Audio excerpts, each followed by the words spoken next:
Blessed moment, Shabbat Shalom.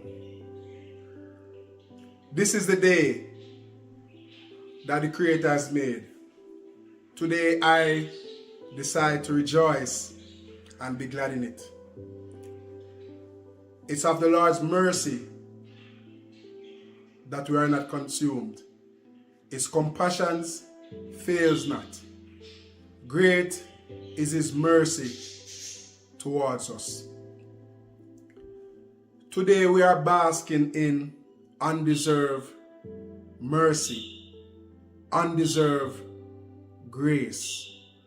We are in this moment today, in this time, in this season, in this generation, not because we have been good, not because we have done everything that is right or better than other people that is not among the living at this particular time, but because the Creator has allowed mercy to rewrite our lives. And for that, we want to pause and we want to say thank you, Master and Maker of the universe, for giving us the opportunity, for giving us the chance again at life.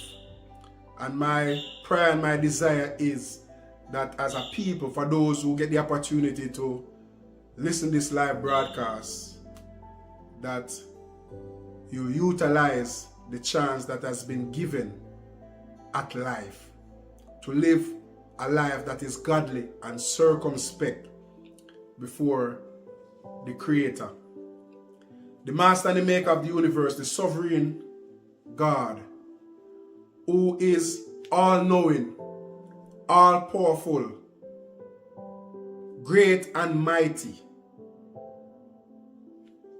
is watching us, is seeing us, and is hearing us. I want to say to every single man, woman, boy and girl today, that in case you may not know, or for those who know or maybe have an idea that God is all-knowing, I want to bring your attention to it today. That God knows your every move. God knows your actions. God knows your reactions. God knows your thoughts and imagination. The word of the Creator tells us in Psalms that if you go to the uttermost part of the sea, the Creator is there. If you take the wings of the morning, He is there. No matter what you are doing, or where you are, or where you're hiding, God sees you. He knows you. And He hears every conversation that you're having. I want to say to you this morning that He knows even your very thought and imagination before whatever you're thinking about comes out in the natural. How do we go around as people who profess to be believers, or church folks, or Christians, knowing that the God who we talk about, who we read about, who we get excited about, who we like to tell stories about, who we like to reason about, and for some preach about, for some even falling on the floor and getting all excited and crazy about. How do we live every day and not being mindful or not remembering that He's watching us? Is it that we are living and not having respect or regard for the Master and the Maker of the universe? Or is it that we don't fear Him? Do we not know that He knows our every move? I just want to stimulate your minds and your spirit this morning to understand that the Creator is watching and He's seeing. Another blessed moment, another Shabbat Shalom. We give the Creator thanks and praise. Today I want to talk to all my viewers. For every single person who is affiliated with a church, a group, an organization, every single person who professes to be a believer or a Christian, or someone who loves to attend church, because you have people like that as well. And people who have the walk and the talk and the sound like a believer.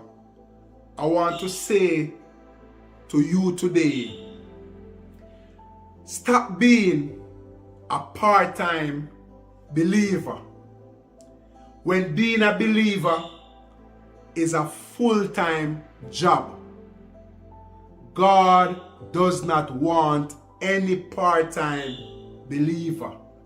I want to declare this again for those who may not have heard me clearly. Stop being a part-time believer when being a true believer is all about a full-time commitment, a full-time job. The God of heaven and earth don't want a part-time believer, a part-time Christian, a part-time individual who just profess or talks God, but or just do God 1 or 2 days, but don't do him every day. God wants full-time, total committed individuals. So whether you're part of a church, a group, an organization, an establishment, whatever, or wherever you are or wherever you come from, serving the Creator is about total commitment. And I want to declare this, when it comes down to the Creator, 99.5 won't do. It's all about giving your life totally over to Him.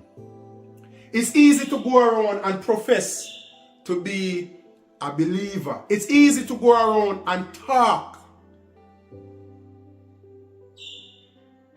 utter,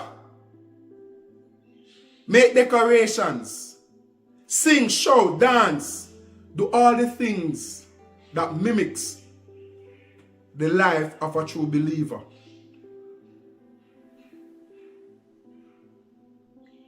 And in doing so, it's easy to have everyone that is around you in your environment, in your church, your local church, or your job, or wherever you are. It's easy for everyone to think that you are a believer and that your everyday life is lived like a true believer or a true child of God. But the truth is, most people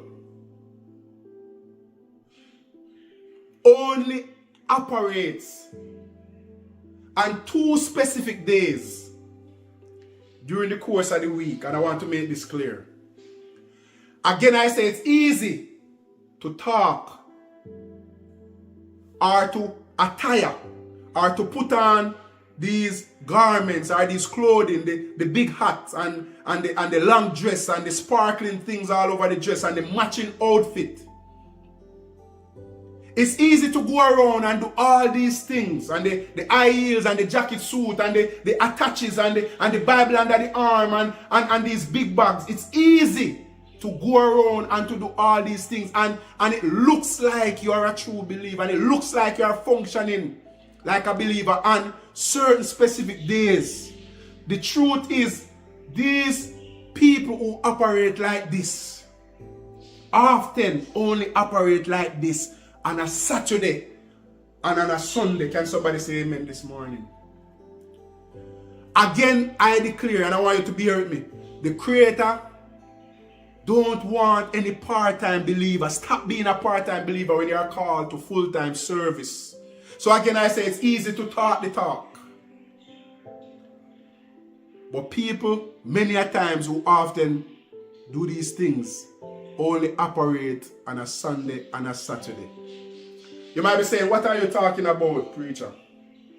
I'm talking about some people who on Sundays and Saturdays operate like they are holier than thou. They put on the right garments that have the church look, that have the Christ-like look. They put on the clothes that seemingly represent being a believer or a Christian, because you have people who think that is the way or you dress or you attire yourself that really marks or shows that you're a believer. So on these particular days, you have people who dress a certain way. They put on all the bling, the church bling, the pretty color, the matching outfit, the nice bag, the big hats, all these things, and it looks the look. And on these days, these people operate like holier than thou. They have the church dance. They have the church wave. They have the words, the songs, the music, the sounds. They know how to fall on the floor. They know how to express themselves. You have people like this that the only time they play certain music that you'll call gospel music is on these particular days, because they are getting ready to rumble. They are getting ready to go to church. They are getting ready to show in and show off like they are true believers. But when you assess things, when you check their lives, Monday to Friday, it's a whole different ball game. It's a whole different lifestyle. It's a whole different scenario. Nothing to do with God Monday to Friday. But on a Saturday and a Sunday, it's holier than thou. You can't find people holier than these people. And these people pack up the church and they talk God. But during the week, God is forgotten about. I'm here to tell you this morning, stop being a part-time believer when you are called to a full-time job. Being a believer is about total commitment, totally sold out, not only on a particular day or some days, but every single day. It is required of us or of you to live like a true believer.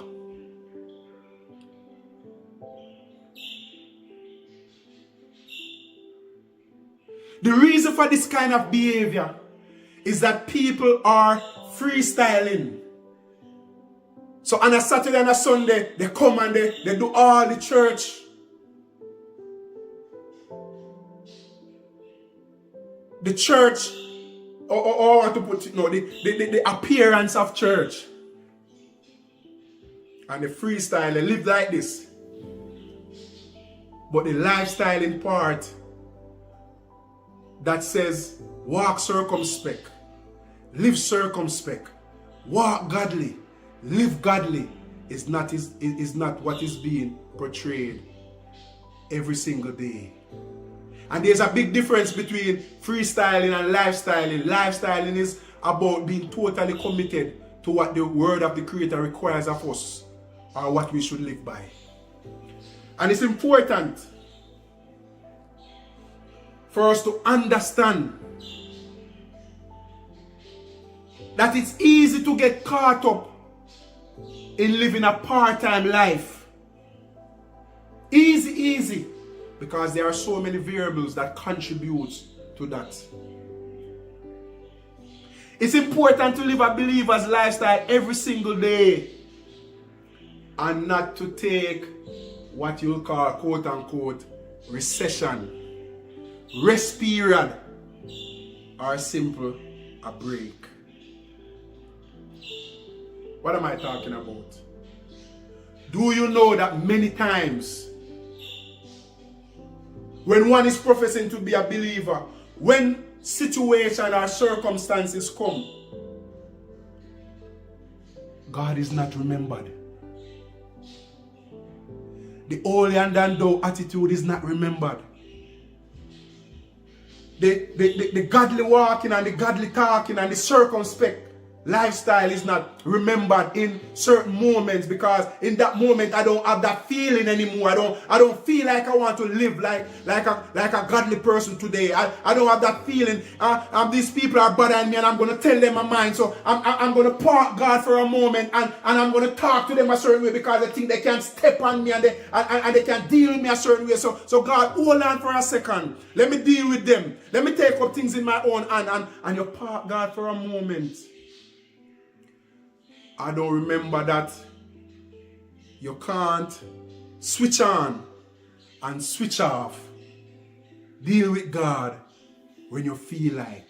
In other words, living a godly life, walking like a true believer, functioning like a true believer is not a on and off switch, like a light switch that you have in your home. Where you put on, light comes on, off, light is gone. What if in the moment when you choose to turn off the switch, that's the time when your soul is required of you? Come on. Think about it for a moment. In the moment when you don't feel like and you switch off, that's the moment when your soul is required, when death come knocking at your door, and all these years when you're professing to be a believer, when you talk God and you speak about Him in a certain manner, but the lifestyle during the course of the week, the days of the week wasn't godly. And in the moment, that's the time your soul is required. Come on. What if when you switch off, that's the time when it's the last breath you are breathing? What if in the moment when you decide that I'm going to do part-time today because I don't feel like I want to live like this anymore? I feel like I want things not going on right, and I want to go and do something about it because the money not flowing the way I want it, and the way how I'm doing it, the part that I'm on, things just not working out. So I'm going to mingle in certain ungodly things for a moment, and hopefully when I do it, things work out and I can just come back and decide and everything will be all right and I can just patch it up. Remember, as I started and I said, God is watching. God is seeing. What if in that moment when you decide to turn off that switch, that's the time your soul is required? The life of a believer can't be lived based off feelings. It's not something that you do based off how you feel. It is something that you do on a day-to-day basis. It's that life that you live every day according to biblical principles. You know what the Bible says in Ephesians 5:15-17. See then that thou walk circumspectly, not as fools, but wise, reading the time because the days are evil. Don't be unwise, but understanding the will of God. See then that thou walk circumspectly, not as fool, but as wise. Understand the time, understand the season, understand the generation that you are living in. Can't you see that in this generation, in our time, that we should be focusing on the reveling and all these evil that is taking place that the Bible warns about? Can we not see that in our time and in our generation, the word of the Creator is being fulfilled, and it's our responsibility to focus on what is happening now? Often I come on this program and I say, those men of old, the Moses, the Daniel, the Paul, these men that we like to preach about, they live their lives already and will not be judged of the life that they live, will be judged of the life that we are living now. And it's important for us to focus on our time and our season and in our generation, and to understand what is taking place and to look up and to see what is happening and to live according to biblical principles. So in the end, we'll not lose our soul. But if we take break, if we take recession, if we take rest period, if we turn off the switch in the moment when our soul is required, then our souls will be lost. Read the time. See what is happening. How can I be a part-time believer in a time like this when Bible prophecy is being fulfilled in my time, when something that I'm witnessing with my own eyes, the things that I read, it's coming forth. It's happening.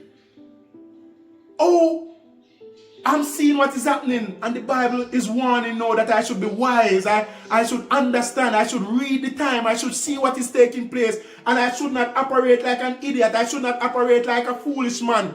Understanding that in this moment, it's not time to be a part-time believer. It's not time to play church. It's not time to just want to go to church on a Saturday and a Sunday and play tithes and offering and sing on the choir and play music and dance and sing and go to conferences and convention and for the rest of the week or the rest of the year or months and days. Nothing more to do with God. At the workplace is nothing to do with God. Am I not seeing what is happening? So the Bible says, read the time, see what is taking place. And in reading the time, walk circumspectly. Do it every single day. Do it on a day-to-day basis. Do it every second, every hour, every minute, every single day of the week, every month, every year. Not just for a moment or in a season. Because the days are evil. The Creator is not seeking part-time believers. Oh God, come on. It's easy to get caught up functioning in other things, getting caught up in the cares of this life. Because I want to attain things. Now, get me right, nothing is wrong in going after things. Because when you have ambition, you want things for yourself or for your family. But if going after these things will cause you to become part-time and you only do God when you feel like, or you only do God when you have time, or you only do God after you go and accomplish or attain the things that you want, that's not how it works. We have to be full-time believers. Too often we pick and choose when we want to serve God or how we want to serve God. So you find yourself just living any way when you should have a lifestyle where you're living based off godly principle and living righteously,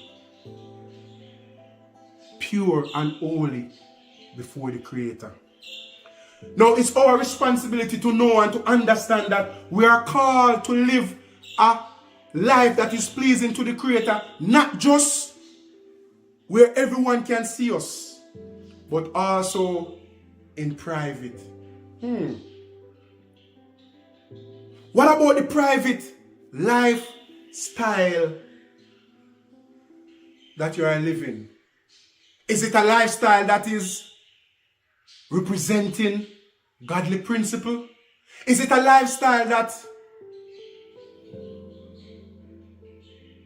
is in accordance to what the Bible requires? Or behind closed door is a part-time lifestyle? Remember I said earlier, God is watching. God is seeing, God is hearing. Am I mingling in things that are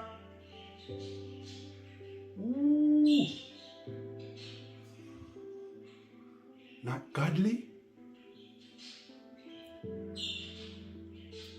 Am I hiding my pastor? Am I hiding the leader of the church? Am I hiding from my husband and my wife, and because they don't see me and because they're not hearing the things that I'm saying, I think I get away? But what about the God who sees and knows and understands everything and even know my thoughts and my imaginations before the actions even come to fruition? Hello. We are called to live a godly life in private.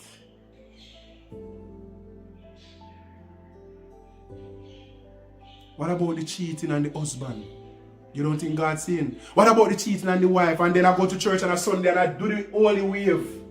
Isn't that part-time living?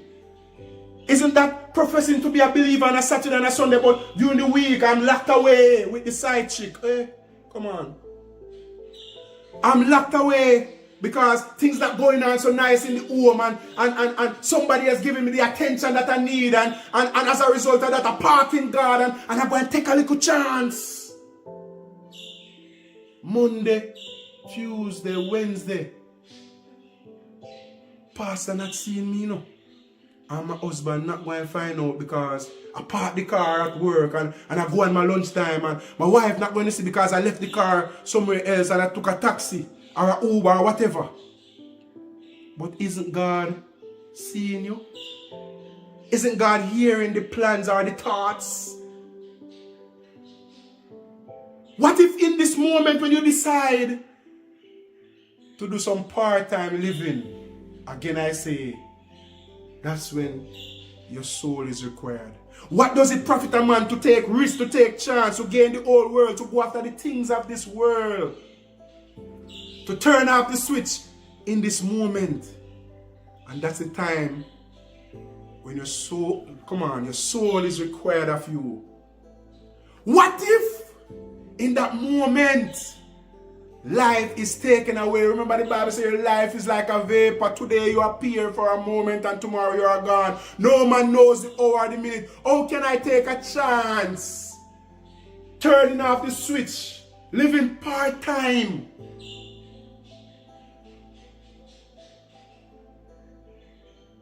In an evil time and age like this, and don't even have a clue when my soul can be snatched away from me. Don't forget that God is watching and seeing. Your pastor might not see you. Your husband, your wife, your son, your daughter, your co-worker might not see or hear. But I remind you this morning, God is watching and seeing. Part-time living will just set you up for a place of total damnation, because none of us know. Not only live in private, but also live in the public domain. Let your light so shine, so that others may see and glorify the Father which is in heaven. Allow your life to become an example at work, not just in church. Allow your life to become an example in your home, because your home is your first church. Your home is your first ministry. Your home. The Bible talks so much about running the home. How can we want to go and live a certain life before church people if we can't do it in our home? So if you are just going to church on a Sunday and on a Saturday and professing to be a believer, and you do all the actions and the reactions, quote unquote, of how a godly person should operate, but in your home you're treating your husband like dog, and you're treating your wife like a piece of shit. And I can be clear and plain and simple and straightforward. The Bible even warns that if you don't deal with your wife good men, your prayers will not be answered.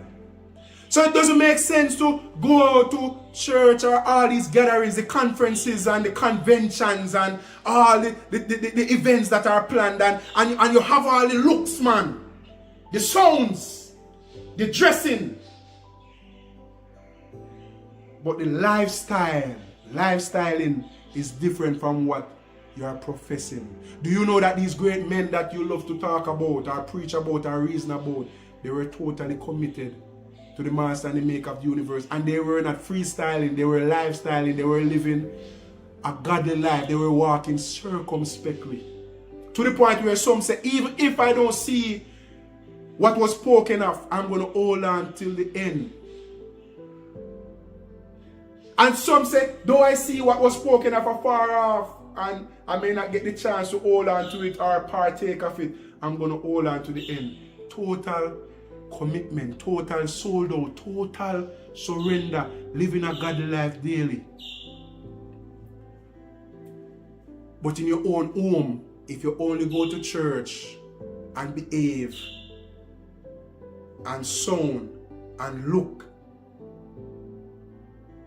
like a believer and these days, but you're living like puss and dog in your home, you're on your path to total damnation, and that's living a part-time life. If you deal with your children in an ungodly manner in your home, and then you want to go and operate like you're a true believer on a Sunday, and even for some preachers or pastors or evangelists, you can preach eloquently, you can prophesy on a Sabbath or on a Sunday, but during the week you don't remember nothing about God. You're in the corner playing domino, or you're locked away in a hotel room doing all kind of nastiness. But go and preach to people who truly and genuinely want to serve God. Understand that is your own soul you're putting in trouble. You abuse your wife, you curse her out and call her all the derogatory words. But then you take up a mic and ready to preach and get excited. Why be a part-time believer? Why profess to be a believer? Why only do it on a Saturday and a Sunday? Why don't just become real and be fully committed? It's a big deception that has taken place where people just believe that you can put on the music on a Sunday and play all them gospel and sing loud so the neighbors can hear.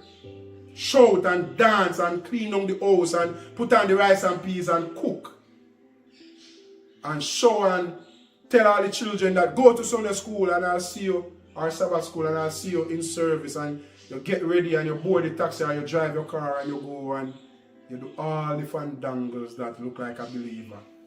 But the rest of the week, nothing godly. It's not easy to live a life like this. But trust me, this is what is required. And you better man up and understand that if you want to find peace in the end, if you want to make it in, if you want to reap the rewards of the life of a true believer, then you must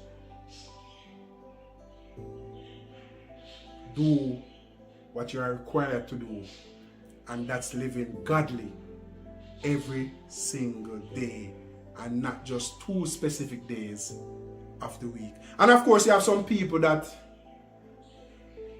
will do some stuff during the course of the week as well, but truly not living godly in every moment, in your conversations, in conducting business, in making decisions. Because remember, it's not just going to church, it's in all your endeavors, is everything that you do. Is it that I'm cheating? Is it that I'm being mischievous? Is that doing the business deal, I'm pocketing some of the money when I should be presenting everything to the board? Is it that only sometimes, because when it gets difficult, I can't bother to give over all the money, so I'm going to do it sometimes? You can't do it part-time. You have to do it full-time. You have to live godly in every single way, every single opportunity you get, every single hour, minute, second. That's what we are called to. That's what is required of us. Not just in a moment, or not just when we feel like, because feelings come and feelings goes. Sometimes you'll feel like you're on top of the mountain and you can do everything, and that's the time, oh, I'm in love with my God, and you have all the nice feeling. But what about when that feeling subsides? When that feeling is gone and that feeling is no more? Do I turn off the switch, or do I continue to shine that light? Do I continue to seek the Creator? Do I continue to live for Him? The Bible warns us that the cares of this life is one of the most detrimental things to one living a part-time life. Because you get so caught up chasing after the things of this life. Now, let me strike a balance. As I said earlier, it's not like you should not have ambition and you should not strive to attain things. But if in the event when you are going after these things, it's causing you to switch on and off, then put it down. Allow your focus to be seeking the Creator, living for Him, living in the moment, out the moment, in season, out season, living Monday, Tuesday, Wednesday, Thursday, Friday, Saturday, Sunday, and around and around and around and around it goes. Whether you're old or whether you're young, you are required to live righteous and godly in every moment, because that's the life of a true believer. Nothing should be more important than being fully committed to a godly lifestyle on a day-to-day basis. Nothing or no one should hinder you and I from living a committed godly life on a day-to-day basis, not just in moments or in parts. I charge you today, stop being a part-time believer, or stop professing to be a believer part-time, when this life is called, it's a full-time job, and it's a life where God don't want any part-time believer, but people who are fully charged up, fully committed, fully turned over, and fully living for Him in every moment, in every season, whether it's good or whether it's bad. It's our responsibility to live a godly life every single day. So I leave this with you again. Stop being a part-time believer when you are called to a full-time, total committed job. And that's the life of a believer. And that's what God requires of every single person, male or female, young or old. Total commitment, total surrender. Not living in the moment, not living sometime and then another time is a different life. Not taking recession, not taking a break, but living every single day, giving the Creator your all. Today we give Him thanks and praise for the opportunity that He has given to us to share His word. Continue to tune in as we seek to reason the word and to bring enlightenment to the word of the Creator. Remember, the Creator is speaking to us in our generation and in our time. And it's important for us to focus on what God is saying now in this generation, because that is what you and I will be judged of in our time, in our generation, in our season. Don't be a part-time believer. Be fully committed, full-time to the Master and the Maker of the universe. Have a wonderful Sabbath. We give Him honor, we give Him glory, and we give Him praise. Amen.